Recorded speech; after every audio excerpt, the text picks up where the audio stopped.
Fala pessoal, bem-vindo de volta ao canal e hoje a gente vai falar de gestão de risco, talvez a coisa mais importante dentro do mundo de investimentos, mais do que qualquer tipo de produto financeiro, mais que qualquer tipo de rentabilidade e acertar, errar, o que faz a diferença no longo prazo para qualquer investidor sempre vai ser o como ele faz a sua gestão de risco. Pegando o gancho e falando, por exemplo, do que está acontecendo com o TXRF, que é um fundo imobiliário que tem despencado, ou o próprio RZTRX, RZTR11 também despencando. O que eu tenho acompanhado é um monte de gente, que é super normal, muito comum, um monte de gente fica ali falando, mas o TXRF, deixa eu ver aqui, o relatório dele, olha só, ele tá fazendo emissão e tá ficando gigante, e aí tem tal risco, e essas coisas podem falhar e tudo mais.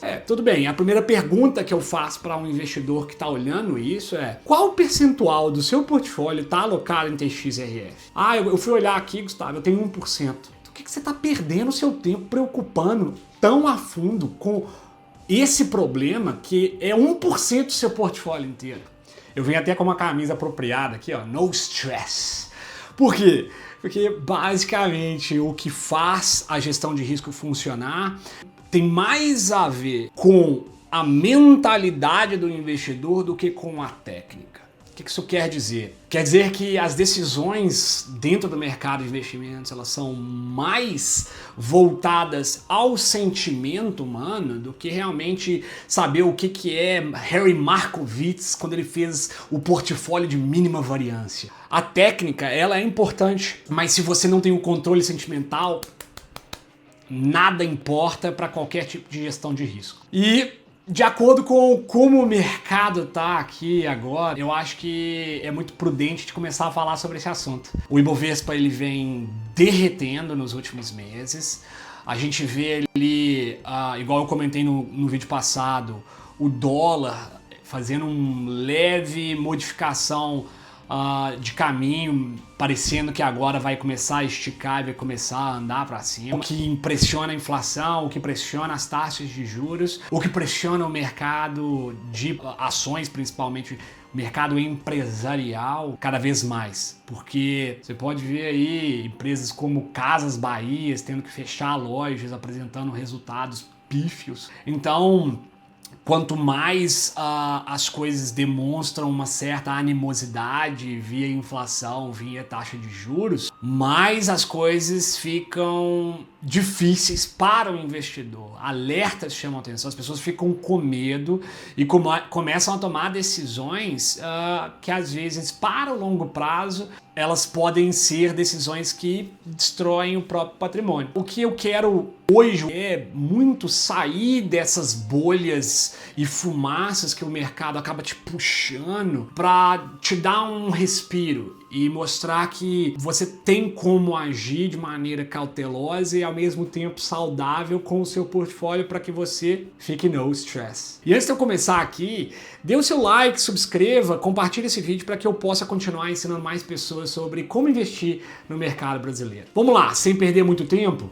Investimentos demandam risco e esse risco eles ocorrem de maneiras diferentes devido a momentos diferentes com cada produto de maneira diferente. O que você investidor deve pensar é sempre se prevenir frente a esses riscos, não reagir frente a esses riscos. Qual que é a diferença, Gustavo? Quando você se previne é que você está pensando pro futuro, já imaginando o que pode ocorrer com o seu portfólio e aí alocando seus recursos de acordo com o seu risco, com as suas necessidades, ou seja, seus objetivos, e aí você utiliza desses parâmetros para diversificar o seu portfólio e minimizar os riscos daquele futuro. Dessa maneira, quando algo acontece, você já meio que previa, você vai sentir, óbvio, porque todo mundo sente, todo mundo aqui é ser humano e dói quando você vê o patrimônio caindo, mas quando você está bem gerido no risco, quando você está bem alocado, o que acaba acontecendo é que essa dor, ela menor do que, por exemplo, alguém que arriscou tudo, colocou em um ativo só, falou, esse eu vou acertar. Essa palavra, ela é complicadíssimo, vou acertar. E aí o que pode acontecer? Que você erra, e todo mundo erra. Até o maior profissional, o melhor profissional erra. E aí o que acaba acontecendo é que se junta todas as variáveis negativas possíveis, o que pode acontecer é a destruição total do seu patrimônio. E isso que a gente quer evitar. O seu tempo, pensa comigo, o seu tempo, ele é limitado. E principalmente se você é um full-time trabalhador, você está focado no seu trabalho e você talvez não seja nem do mercado financeiro, você está prestando atenção aonde? Está prestando atenção no seu trabalho ou o que está dentro do relatório do TXRF e qual que é a nova estratégia do gestor de compra para expandir e vai comprar 1,2 bilhão em novos imóveis, mas ele pode errar na compra? Ou você vai prestar atenção em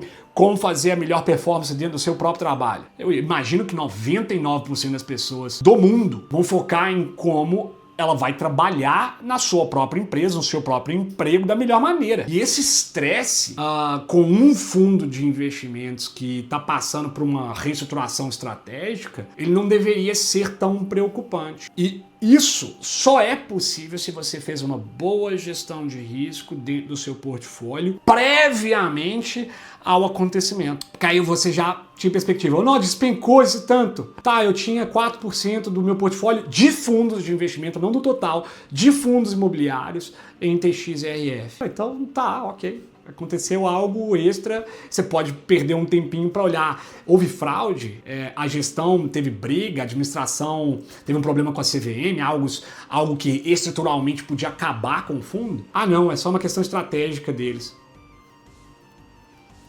Sério mesmo?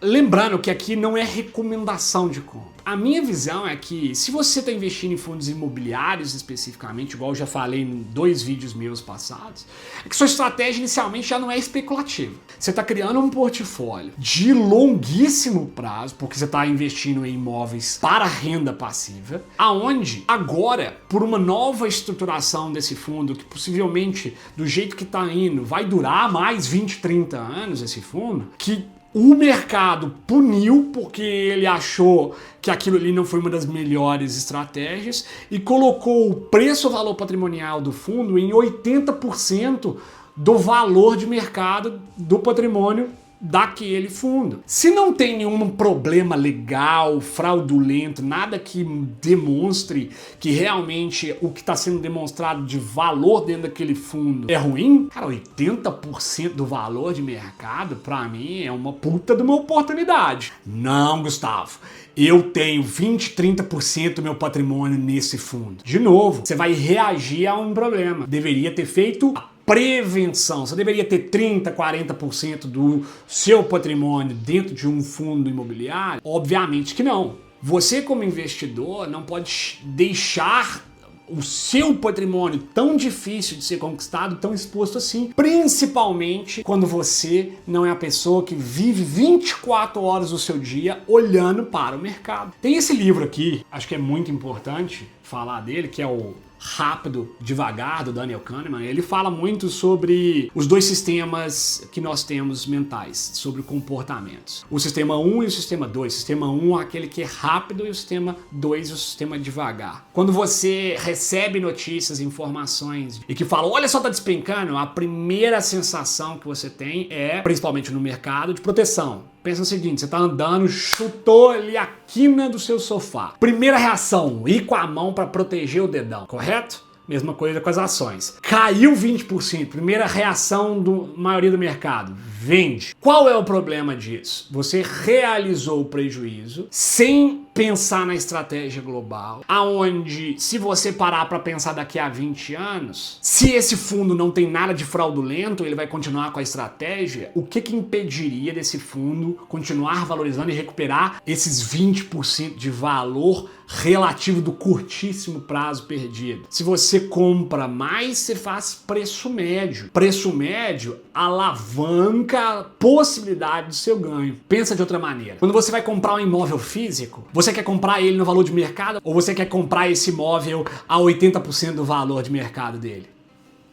Consegue enxergar que quando você coloca em perspectiva, você começa a ver que momentos de estresse de mercado, na verdade, são os momentos de maior oportunidade para qualquer investidor. Quer dizer que você tem que ir cegamente e comprar todo o ativo que cair? Obviamente que não, por isso que você perde um pouquinho de tempo para entender se existiu algo fraudulento ou algo que realmente altere completamente a fundamentação daquele fundo. Não, mas Gustavo, dessa maneira você precisa justamente ler todo o relatório que está do fundo. Não necessariamente, de novo, olhe o contexto global do seu portfólio. Se você tem 2, 3, 4% do seu portfólio total, ou 1% do seu portfólio total e 4% do seu portfólio de fundos imobiliários, isso significa que esse valor ele não é algo significativo para alterar o seu patrimônio de uma maneira tão positiva ou tão negativa. Mas o acúmulo de oportunidades no longo prazo que você aproveita, isso faz diferença no longo prazo. Você precisa olhar basicamente aquelas coisas mais importantes e os detalhes. Você toma tempo para criar um portfólio melhor para você. Você cuida da sua liquidez primeiro, depois você cuida da proteção contra a inflação, depois você vai para o risco e aí você monta uma estratégia aonde você não coloca todos os ovos na mesma cesta e vai mais adiante, não coloca todas as cestas na mesma prateleira. Entendendo isso, qual que é a maneira melhor de fazer a sua gestão de risco? Eu vou falar primeiro do risco específico. O risco específico, ele é aquele que é diversificável, você pode eliminar. O que o mercado fala para as pessoas mais leigas e que está correto é que quanto maior a quantidade de ativos que você possuir, mais você melhora a sua diversificação. O que não é totalmente correto. Você faz diversificação através de algo estatístico chamado de correlação. Você consegue eliminar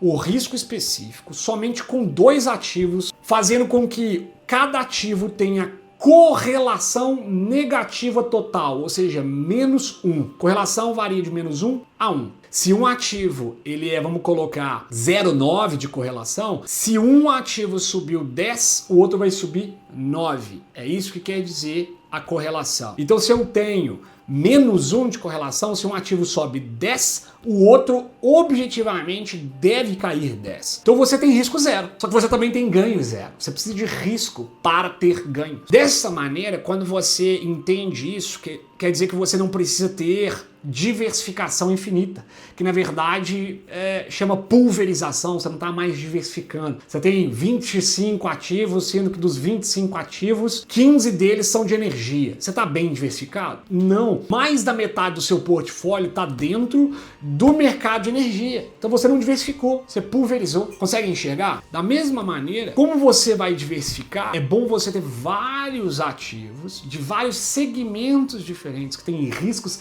específicos diferentes e que ao longo do tempo vão variar de maneiras diferentes, só que vão subir em conjunto, porque ainda envolve um pouquinho de risco. Quando você criou esse portfólio, vamos supor, você fez um portfólio de 10 ações. Qual é a melhor metodologia? Tem infinitas. Eu, Gustavo, escrevi um artigo, por exemplo, que utilizei 10 metodologias diferentes. Meu artigo é em inglês, eu vou colocar ele aqui para vocês verem. Mas o que engraçado que eu encontrei é que o simples é sempre melhor. Um portfólio que a gente chama ele na literatura de portfólio inocente, ele é tão bom quanto qualquer otimização de portfólio. E o que é o portfólio inocente? Pega o seu capital e divide igualmente pelo número de ativos que você tem dentro do seu portfólio. Se você tem, por exemplo, 10 ativos e 100 mil, você vai colocar 10 mil em cada. É tão simples quanto isso. E aí quando ocorre esses estresses de mercado, e aí vamos lembrar um exemplo, foi a pandemia. Em 2020 a gente teve uma derrocada absurda de média de queda de 75%. Quem comprou ali no fundo e foi corajoso em não vender os seus ativos, mais do que 80% dos ativos retornaram e superaram o valor anterior ao seu valor da grande queda, e somente depois ali no ano de 2021, 2022 que começou a cair, aí por outras razões macroeconômicas. Mas quem aumentou a quantidade do portfólio teve ganhos absurdos com esse tipo de oportunidade. Agora vamos falar do risco sistêmico, que aí é mais complicado. O risco sistêmico, ele é o risco que a gente chama de risco não diversificável. Por quê? Porque é um problema que envolve praticamente todo o sistema macroeconômico daquele país e que vai afetar todos os mercados. Exemplo, um governo de esquerda ganha o governo e aí ele toma medidas fiscais para deteriorar o valor da moeda com a inflação. Isso deteriora no longo prazo. Automaticamente você coloca um risco sistêmico em todas as empresas, que é mais ou menos o que está acontecendo agora no Brasil. Todas as empresas estão sofrendo porque a gente tem juros muito altos por muito tempo devido à má gestão do governo atual. Dito isso, como que você pode se proteger frente a esse tipo de risco? Existem duas maneiras. Uma, ou você vai e diversifica com mercados internacionais, porque aí você está falando de outro sistema. Você pode diversificar o seu portfólio com o mercado americano, com o mercado chileno aqui, com o mercado argentino que tem crescido substancialmente. Você pode diversificar ele de maneiras muito variadas com vários outros países. Só que se você não quer ir para outro país porque você não tem conhecimento ou não tem acesso a esse tipo de mercado, você pode sim utilizar o mercado de derivativos igual um seguro de carro. Quando você compra um seguro de carro, você quer que o carro bata? Não, obviamente. O que você espera é que não ocorra nenhum acidente. Mas se ocorrer, você está assegurado. Isso é igualzinho no mercado de bolsa de valores do Brasil. E isso é feito através do que a gente chama de put, uma opção de venda. Tá, mas qual que eu uso? Porque existem várias. Para o risco sistemático, o que é mais usado e é mais correto tecnicamente é a opção de venda de Bovespa, do BOVA 11. Esse tipo de opção, ela em tese utiliza a correlação macro do mercado brasileiro. Então, proporcionalmente, se o mercado está caindo em média 4, 5%, o Ibovespa tende, não necessariamente, mas tende a seguir esse mesmo caminho. E se você tem uma put de BOVA, uma opção de venda de BOVA, você tem um seguro de carro. No caso, estou usando uma alusão, um seguro de carro que vai te proteger contra essa queda. Se bater o carro, o mercado despencou e derreteu igual derreteu aqui agora, o que vai acontecer é que a sua put vai valorizar. Então o seu patrimônio tende a minimizar a queda ou permanecer igual. Essas são as maneiras. Um amigo meu uma vez perguntou, mas Gustavo, não é melhor eu fazer um stop? Stop é só usado para momentos de curto prazo, não para portfólios de longo prazo. Você está especulando. Principalmente porque pode ocorrer em um determinado momento de estresse de mercado, algo que a gente chama de pular o stop. O mercado já abre, nervoso, despencando, e às vezes vamos supor que ele cai 10% na abertura de mercado. Seu stop estava em 6%, o que pode acontecer é que ele salta o seu stop e continua caindo, e não volta. Ou seja, o seu stop que está lá nunca vai ser acionado e você nunca vai vender os seus ativos. E a outra razão é que, igual eu comentei, oscilação de mercado, a variação do seu patrimônio não é perda consolidada. Se você vende, aí sim é perda consolidada. Mas Gustavo, eu vou vender e depois eu volto. 99% das pessoas não vendem e voltam no momento correto. O que significa que provavelmente vai vender na baixa e comprar na alta. Isso significa que você vai destruir mais ainda o seu portfólio. Porque isso vai criar um viés de sistema 1, onde você vai querer fazer isso repetidamente.